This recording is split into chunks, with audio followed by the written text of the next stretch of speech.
السلام عليكم ورحمة الله تعالى وبركاته. اليوم خالتي جات تقدم لكم سفيرية تاع المغرفة. على بركة الله ان شاء الله نبداو. واش فيها هاد السفيرية؟ سفيرية عادية نورمال، هاي تشوفوا شمخت الخبز شو عصرته وقطرته نورمال كونتيتي اللي تحبوها. بيان سور فيها فلكحة شويه قرفه فرماج غابي اللي عنده. وشنو في السر هذه فيها زياده هذه تاع مغرفه السفيريه؟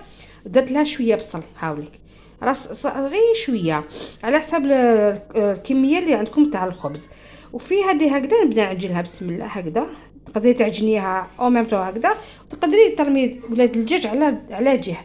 هذه وشنو كي تكون هكذا تاع المغرفه سفيري تطلب بزاف لولاد الدجاج، 3 حتى 4 حبات. انا دوك نسيي 4 حبات في عين الشيطان هكذا نديرها ونشوف الا خصني نزيد الا جا ميم شويه الجرير كونطخير قد ما تجي الجرير تجي مليحه. بسم الله نديرهم هكذا ونخلط هكذا.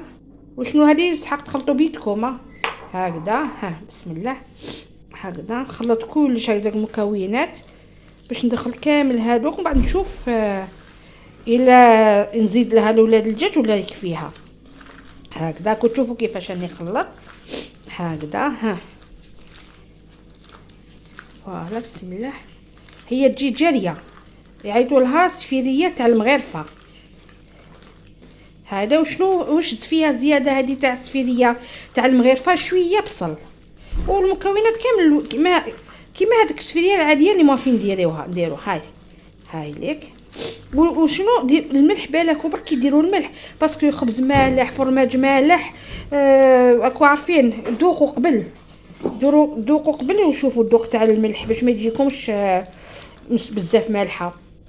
هاي لك هكذا شوف كيفاش تجي صافي. كي تجي هكذا ما نقدروش نحكموها كيما نواسيوها العاديه الاخر. هذه ما نقدر شنو علاش تجي عيطوا لها تاع المغرفه هكذا تجي جاريه باش نقليوها بالمغرفه. دوك نوريكم كيفاش نقليوها. جيسبر ان شاء الله فهمتوني كيفاش. نعاودوا لاخر الوصفه كيفاش ديروها. الخبز نورمال عادي شمخيه عصريه وديريو توابل نورمال في الكحل القرفه وفرماج وشويه ملح. ولاد الدجاج كتروا لها باش تجي هكذا. شوف ها باش تجي هكذا جاريه باش هذه نرفدها دوك بالمغرفه نواسيها فوالا. وش الوصفه هذه وش فيها زياده؟ فيها حبيبه بصل، فريمون حبيبه بصل صغيره اللي تعطيها الذوق شويه مختلفه على السفيريه العاديه فوالا. وتقدروا يديروها بالدجاج بالحماد، تقدروا تاكلوها هكذا كمقبله كما تحبوا. هذيك يرجع لكم. ها دوك لو طون اللي ندير زيت سخون نرجع لكم. هاي سخنت لي الزيت راني رميت وحده. دوك ندير معكم 2 وحدات ولا 3 نورمال. شوفوا رفدوا بالاخر. ها دقيقه نجيب الاخر. شوف ها كيفاش شوفوا بالمغرفه. هاي لك هكذا نرفدها هكذا. ها بالمغرفه كما تحبي تواسيها ونديرها ديريكت في المقله. هاي ها ونخليها تقلي. شوف دوك نعمر المقله هذه وشوفوا كيفاش النقله. فوالا سمحوا لي هكذا. دوك انا نكمل نعمر المقله. شو كيش يجيو ما يجيوش مدورين، تجي سهله وما تجي. ها بسم الله هكذا.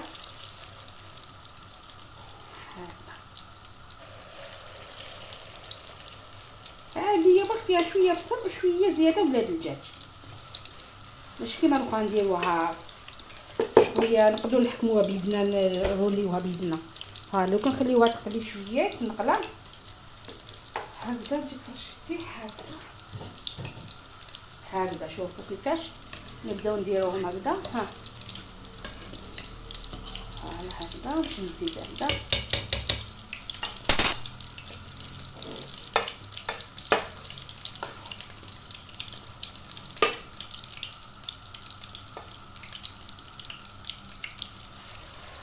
هاكو تشوفوا هكذا. خذي فريمون تجي هايله وسيوها جربوها. عجبتكم يا زين، ما عجبتكم كيف يا زين. الانسان يجرب باش يشوف هذيك الحاجه اسكو مليحه اسكو.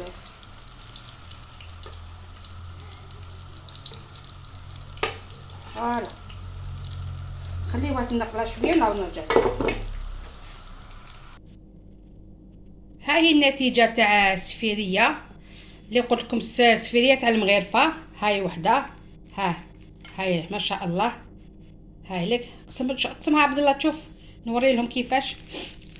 شوفوا والله يبارك، شوف كيفاش تجيها ما شاء الله بصحتكم ان شاء الله. ان شاء الله تجربوها ان شاء الله وتنجحوا فيها ان شاء الله. وصدقوني والله غير مليحه وتجي خفيفه وكامل. ها هي وتجي شغل لي غوشي، ما تجيش كيما هذيك مدوره كيما نديروها تاع ناتورال. هذه شويه زعما فيها شويه لمسات شويه تاع خالتي. ان شاء الله تجربوها وتنجحوا فيها ان شاء الله. في حصه قادمه ان شاء الله. السلام عليكم ورحمه الله تعالى وبركاته.